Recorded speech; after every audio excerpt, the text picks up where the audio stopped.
So the topic of today is about karma. So last time we talked about karma and we explained a little bit how karma works. My glasses. And so today we continue with topic of karma, and from the point of view of we call Vedic astrology. That means the science of karma, the science of light, the science of karma. There's a way how you can see it from the disposition of the planets the moment that you are born. So this life, in this physical body, this life is one life in the chain of life. Many lives. According to the Vedic philosophy, many lives that we had before. So not just one life. You're born and then you do something and you die and then finish. It's not like that. So the theory of karma said that you experience this life, and it comes from whatever you experience now comes from the karma or the imprint in your mind that came from past life. Okay? So that's why by studying your life in the present, you can understand also why you're born and what's the karma that you bring in this life. Because you cannot really escape, because it's already happened in the past. So according to the law of karma, the law of cause and effect, so the cause already happened in the past. You sow the seed and now you reap the fruits. And depending on what you're doing now, you would create the karma in the future. That's the way how the theory of karma works. It's like a wheel. It goes around. That means you never really, it's not like you never, but it's you have to be very careful to not create new karma, experience the karma at the present, and then don't create new karma. Then eventually you finish paying your debt. What does that mean, paying your debt? That means that you create your own suffering, come from your own thinking. Your own way of thinking create your own suffering. So when you suffer, whatever the reason why you suffer, and today we can go through that a little bit. You suffer because you need to purge, if you like. You need to purge the impurities that come from your wrong thinking of the past. So and the level of awareness that you have of this impurity in your own mind, will help you to progress faster. I mean, to cleanse out the impurity faster, especially if you practice yoga life. Yoga life is meant for awareness, self-awareness. So if you have the self-awareness, the more that you have self-awareness, then that self-awareness will allow you to not to detach, not to take it, whatever you taught too seriously. If you take whatever you taught not too seriously, then you will not react and create more karma to yourself, then eventually that karma or that thought that is wrongly formed, yeah, that was a mistake in thinking, incorrect thinking, eventually will disappear. That means it would be changed. So at that time you finish paying your karmic debt. So what that means, that you finish being a victim, or you finish suffering from the causes which are your wrong thinking, that are the actions of the past.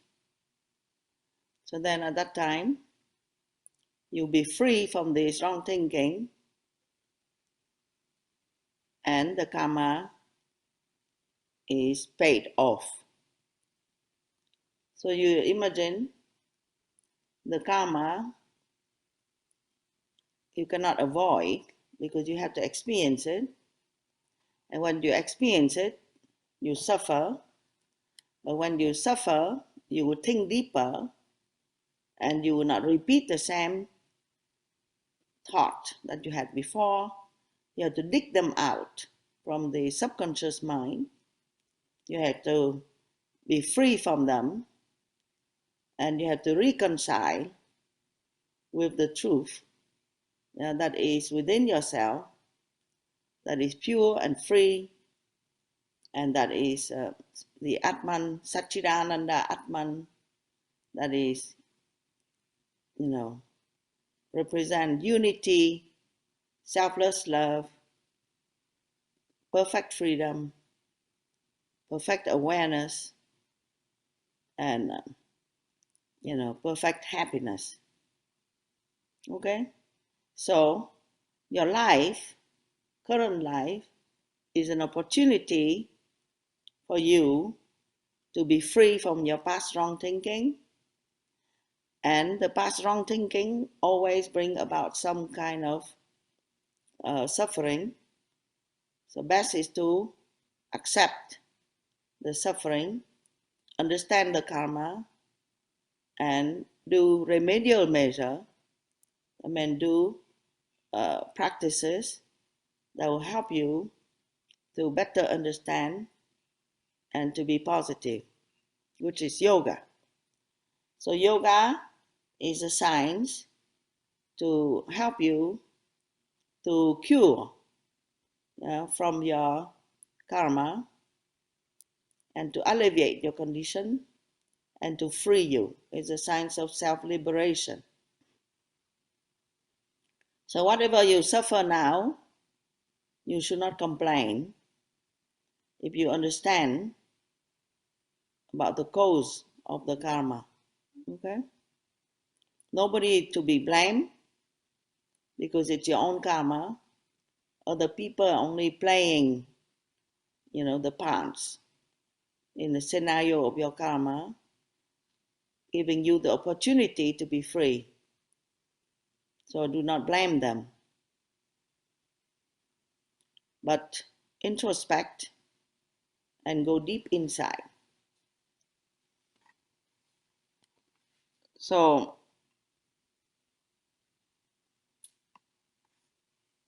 I'm using the teaching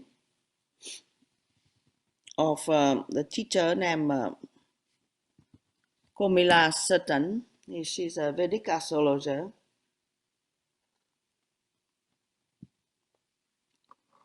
Um, that help us to understand the karma. So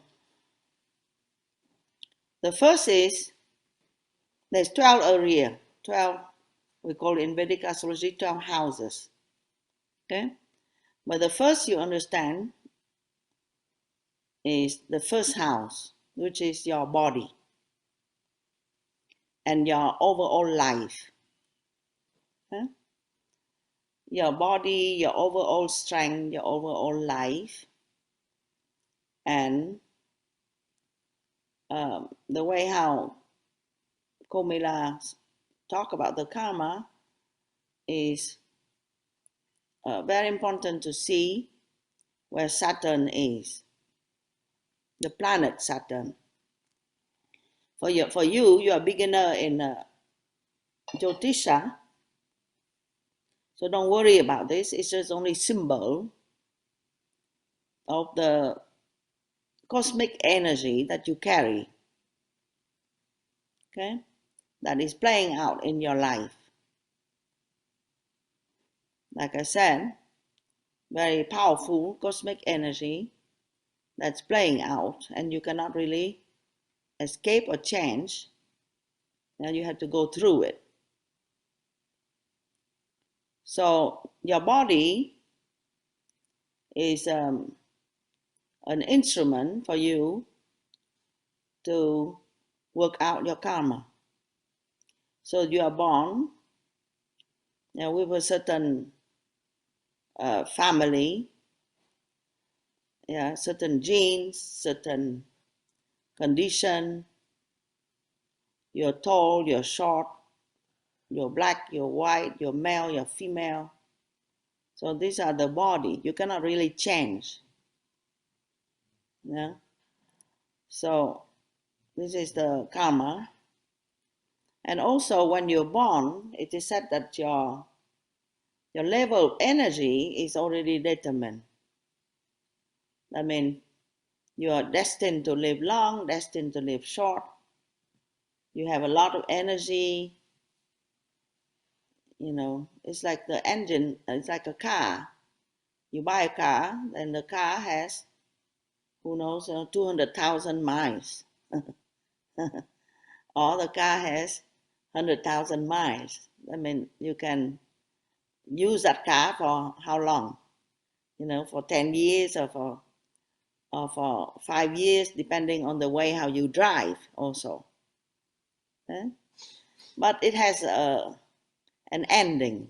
That means that vehicle cannot last forever, but it's supposed to help you to go through and experience whatever that you need to experience to purge out the karma in this life. Okay, so you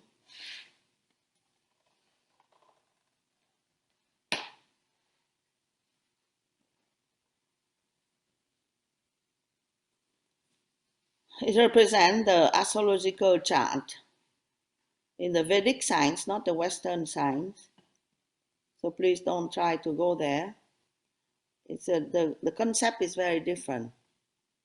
The concept of karma is distinctive in the Vedic science, not the uh, Western astrology. So I'm not teaching you astrology.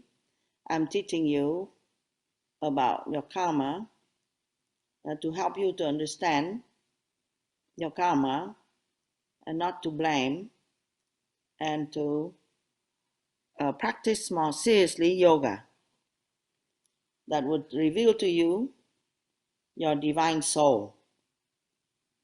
And also, if you become more aware of the disturbances that are created by the cosmic energy distributed by the planets, so that makes that the planets in your chart will make your true nature be obscure and veiled. Yeah? At the moment of birth, but also when the planets move through your life, because you live a certain number of years and you go through the different cycles of the planets, and also the planets are changing every day. So it will make your life become more obscure. Okay? So what the karma is, represented by the birth chart, is representing the strength and the weaknesses of the planets in your chart. the house they rule and occupy. That means what? That means that you have a certain energy that is very specific.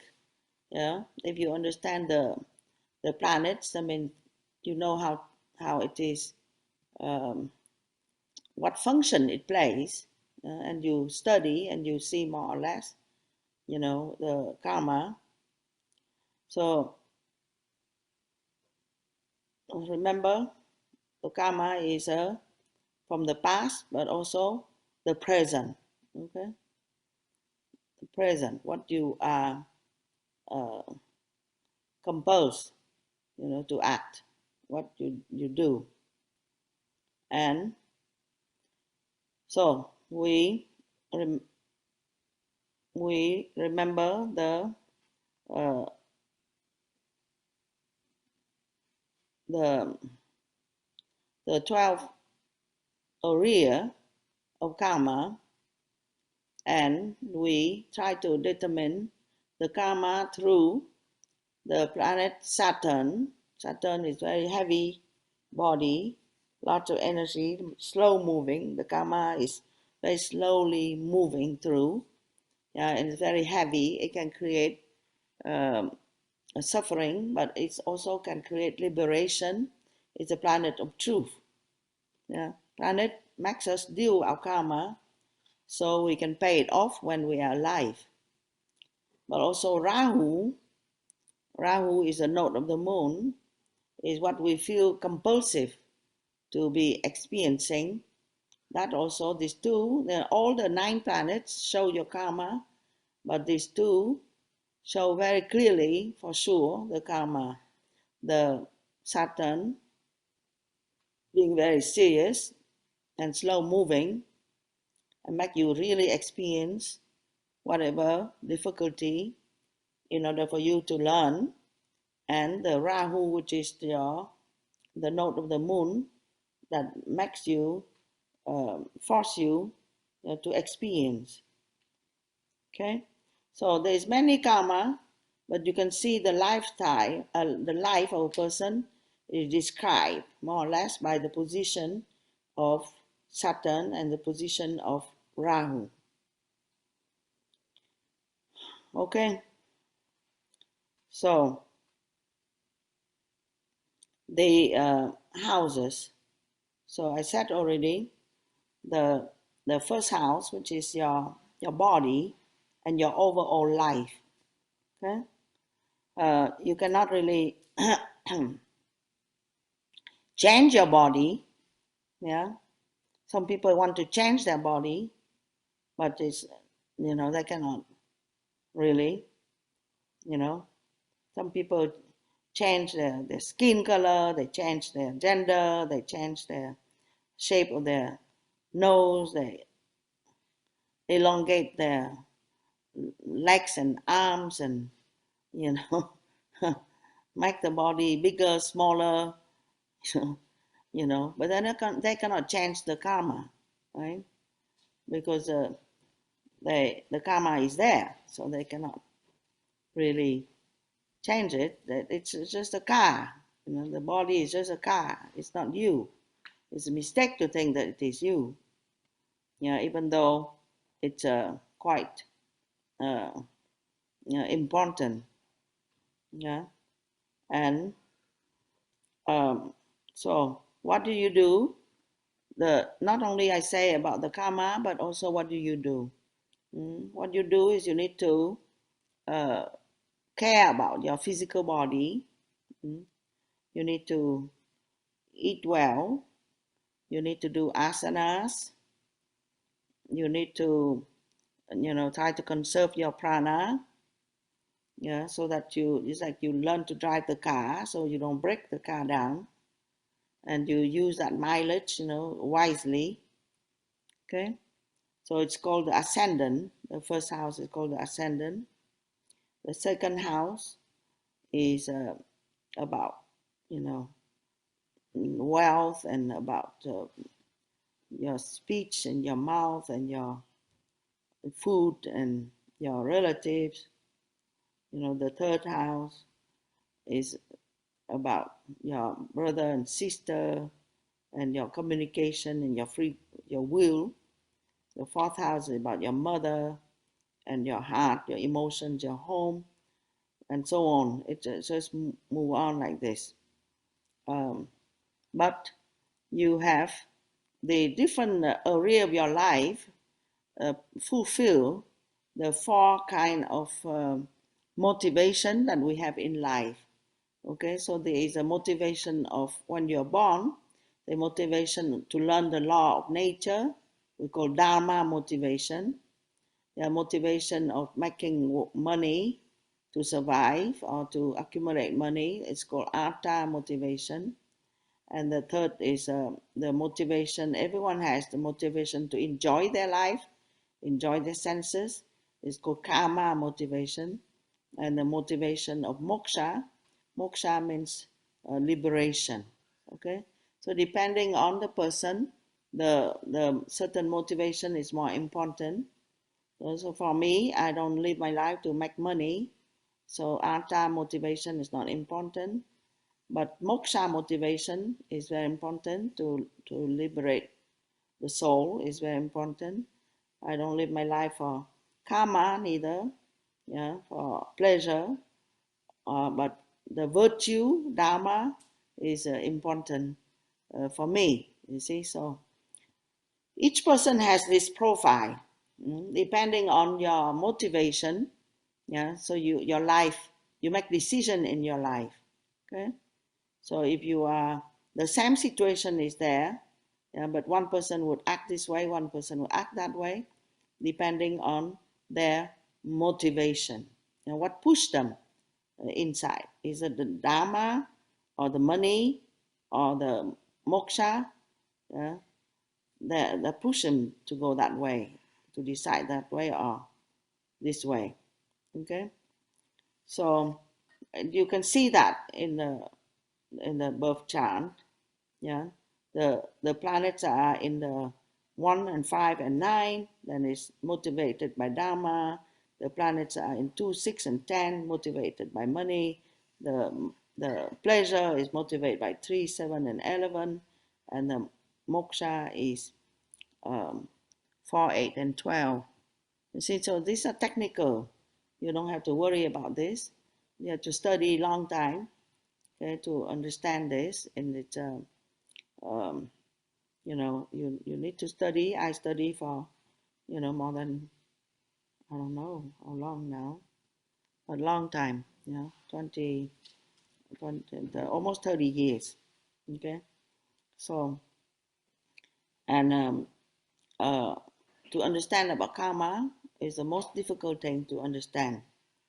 Okay, so if um, if Saturn is on your first house, that means that your this lifetime is quite important. Okay, and you have you have this karma, um, very important. You want to determine yourself, to pay your karmic debts in this life. So you're a very serious person. Okay, if um, you have it's like you have a mission, kind of like that, in this life. You're very serious. Okay, of course you have to see everything else. When the Saturn is moving on top of your moon or not, and what period of your life are you, and so on. But just to say in general, some people are born with a serious motivation to be good, to do good, and to cultivate virtue and to understand the law. Okay? But they can, but you have to see also the, like I said, the Rahu.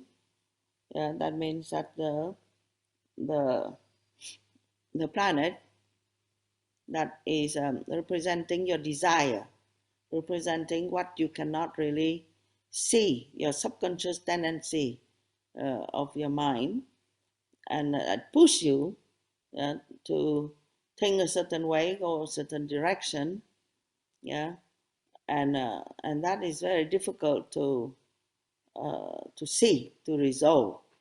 Okay, so that's the area of karma that is difficult to see. So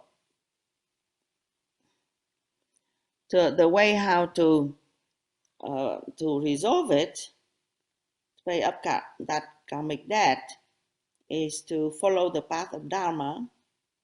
Okay, and in order for you to learn, um, understand what is dharma. That means for the rules of conduct. Okay, in yoga we call the yama niyama, or certain thing to do, certain thing not to do. You have to learn this very clearly and take it seriously. Okay, so that's the second.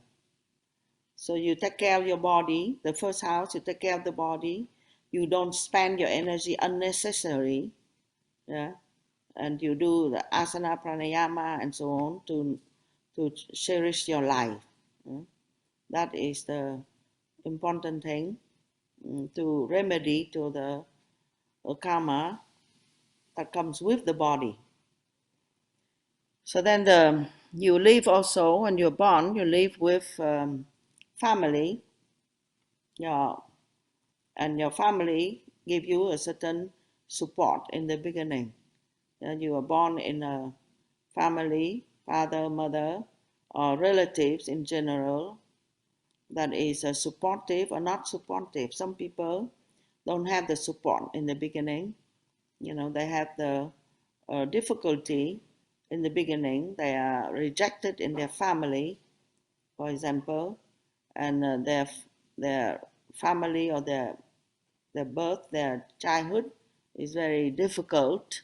The family has a lot of problem and a lot of difficulty there. So that's the karma there. Yeah. So usually you would have to be aware of this thing that you bring with you in your life as a child, because it's very impacting. What that is, what you bring in this life when you were young, yeah, is impacting. What that means? That means that you pay a deep karma, and you experience it in general for the rest of your life. Whatever that you experienced when you were young. Yeah. So the more that you are aware of that, the better it is, and you need to. And it's the karma of feeling that you always deprived, not enough money, not being supported. Okay, and what we inherit. Sometimes you inherit from your family. You have money when you're young, and then you grow up in a family that is wealthy. But sometimes you are not. You don't have anything supporting you. Yeah, and you can never make money. And the karma with food, what we eat, very important. Is also the inheritance that we have. That means that in some family you are fed well, conscious feeding, and then some you are not. Yeah? So that also influence you. So so that is the second house, the second area of karma that is playing out.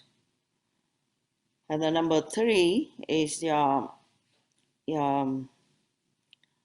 brother and sisters, but also your way of communication, and very important is your will, your personal will. Yeah, so uh, you sometimes you are only following your personal will, and you're neglecting to listen to higher will. Okay, so that's always the karma there. Yeah, follow your own will or listen to higher will. Yeah? So that is determined there, and it's called the self, the ego, and the initiative. Okay, the house of self, ego, initiative. Mm. Um, if you have a Saturn there in the third house, you have karma with your sibling. And the number fourth, which is quite important, it's a moksha house. Then your mother, the relationship that you have with your mother, determine uh, the joy and the happiness and the peace of mind that you might have yourself. So it's very important to remedy the problems that you have towards your mother. You need to have good relationship with your mother. If you can uh, remedy that, then you will see that you would have a better relationship with others and better relationship with yourself.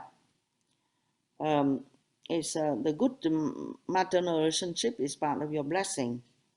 Okay, but if you have a Saturn there, then you have some difficulty in relationship with your mother.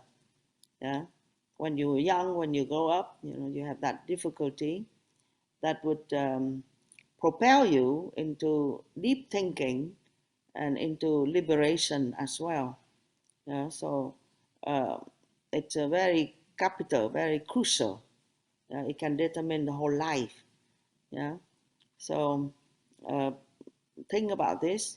How your peace of mind or emotional happiness can be remedied.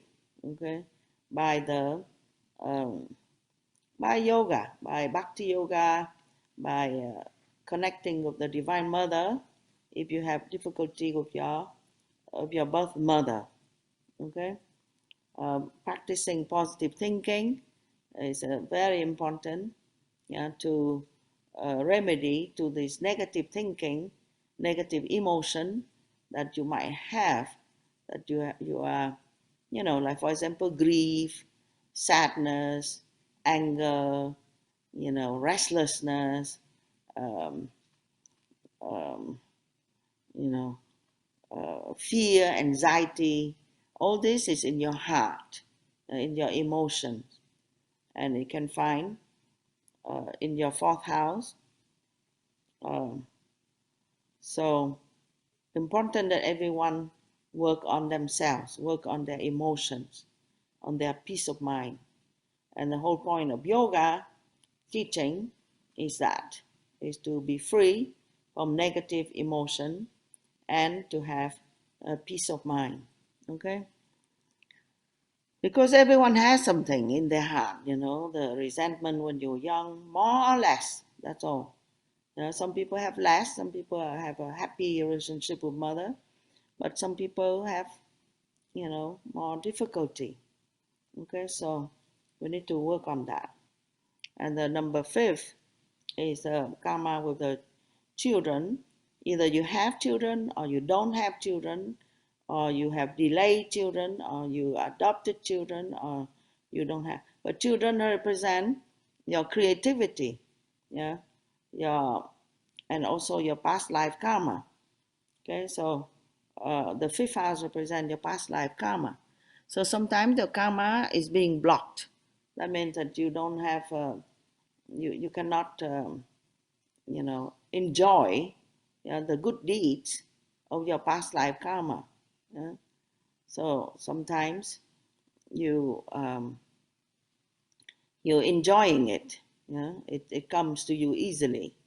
So it depends, but the the way how you deal with it is you need to do your spiritual education. That means that you need to make sure that you study. Yeah, you study and you control your mind, and then you learn mantra. Mantra is very important to cleanse the mind. Then at that time you become, how do you say that? Creative. Yeah? You become creative and positive, then it helps you to deal with the karma of the fifth house. Okay, so if you don't have children, for example, then you can go serve the children, yeah, of the people, or you can do creative work, yeah, that serve the other people like your own children. Yeah? Then at that time, it also will help you to work out your karma with children. Okay, in the ashram, we always have children's yoga camp. So to teach children, of other people. It's not your own children, but you teach children of other people. So in order for you to bring good karma to this life and to pay up all the karma that you have toward this fifth house area, your children and your creativity. Okay, so we need to always do good deeds. Okay, either the good deeds would give you the good result now or not. You do always good deeds. Yeah, so that would help to not carry on with some negative karma, but always sow good deeds. And then the sixth house is more difficult because um, it's a it's a house of enemies, of diseases, of deaths, of weakness. Okay, so when you're weak, you cannot control your mind, then you create more debts, you create more enemy, and you create more diseases. Yeah, so that's why you need to strengthen this area, this weakness, and yoga will help you to do that. Strengthen the weakness, help to control the mind, so then you don't have, if you have disease, you'll be healed quick. If you have enemies or people don't like you, then you can get over it, by be able to love everyone. And then if you have kind of uh, enemies, disease, debts. If you have debts, you'll be able to pay it up. Debts mean material debt I'm talking about, you know. So, so this area of karma, very, it's difficult. It comes from our six kind of weakness: desire, passion, anger, uh, become intoxicated, your attachment, your greed, and your jealousy. So these are the six kind of weakness that are in our mind. Mm. From this, then you create a lot of problem. So in yoga, we try to not to be angry, not to be greedy, not to be intoxicated, not to be infatuated, yeah, and um, and to be detached, and to be calm, and to be loving, and to be forgiving, yeah. So all this will go to the root cause of this wrong kind of emotion that create the karma. Okay, so you need to deal with our weaknesses. Okay, some people have the weakness to all the time be angry. Some people have the weaknesses to all the time create enemy because they don't forgive, and they they always push on. So so the seventh house is the house of partner, husband, wife. Yeah, it deals with relationship. So you have the personal relationship, and also you have business relationship. Yeah, life partner and life attachment. So this you have to deal with. It brings a karma relationship. Okay, so it brings delay marriage. It brings trouble marriage. It brings long-lasting relationship or very short-term relationship that can create a lot of turmoil and negativity. Yeah, so that's how it works. Yeah, so you have to deal with your relationship karma. Yeah, it's not good to blame, but try to learn how to reconcile yourself and others.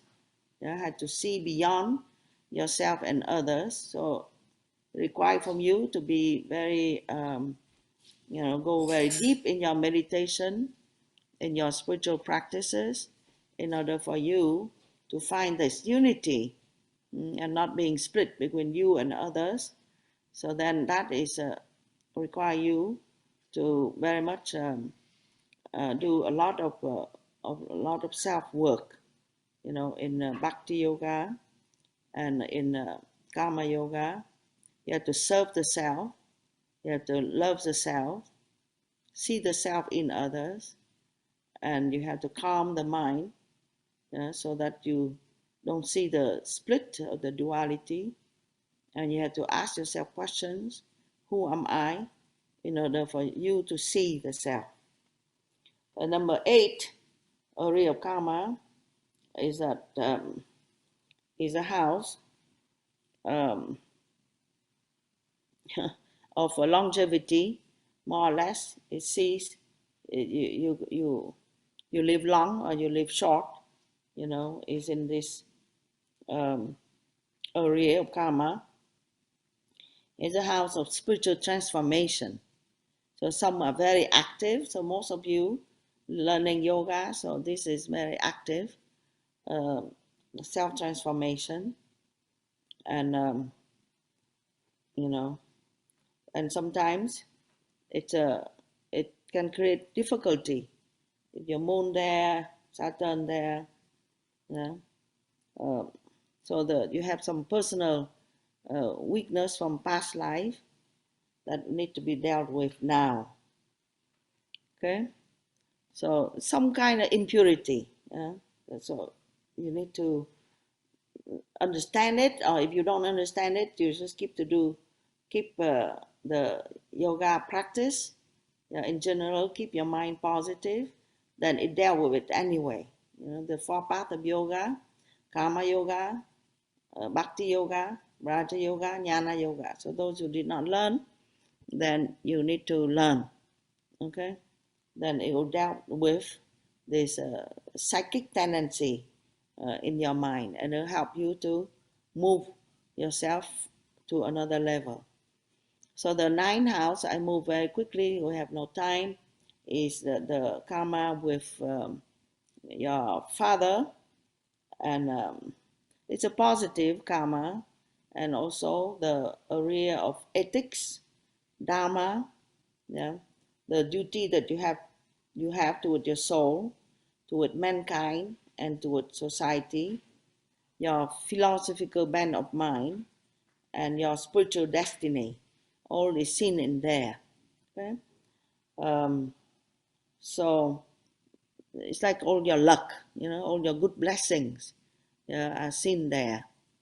Okay, so the 10th house is your career, your contribution to society, and your um, your name and fame.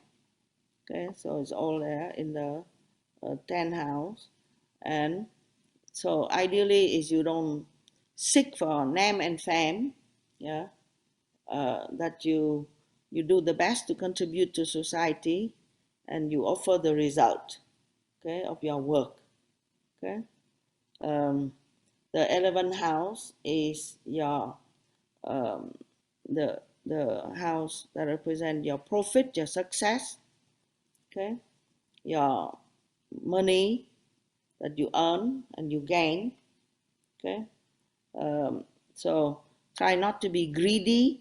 mm, either financial or spiritual, not to want too much.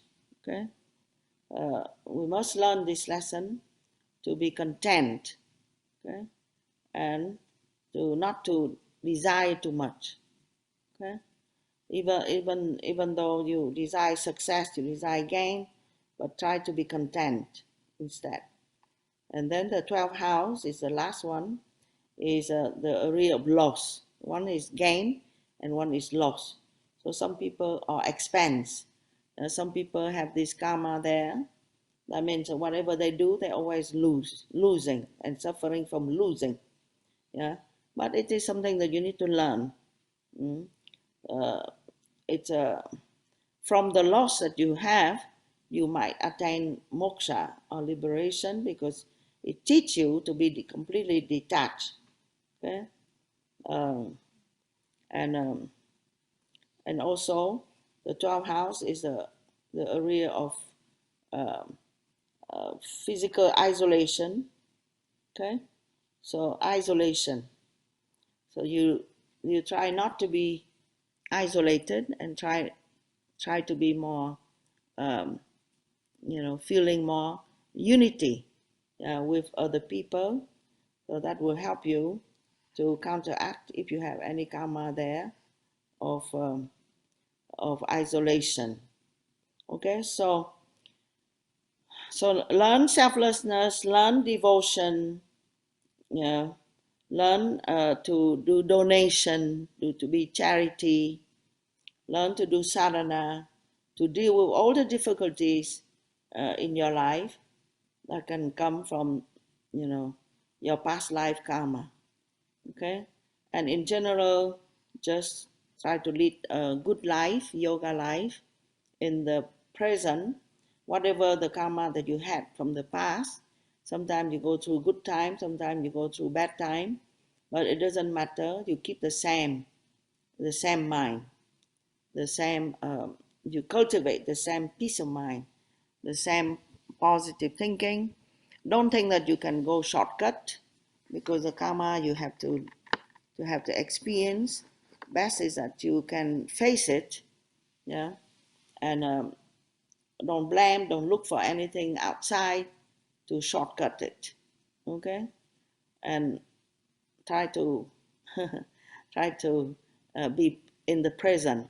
Okay, the past, the future, but try to be in the present.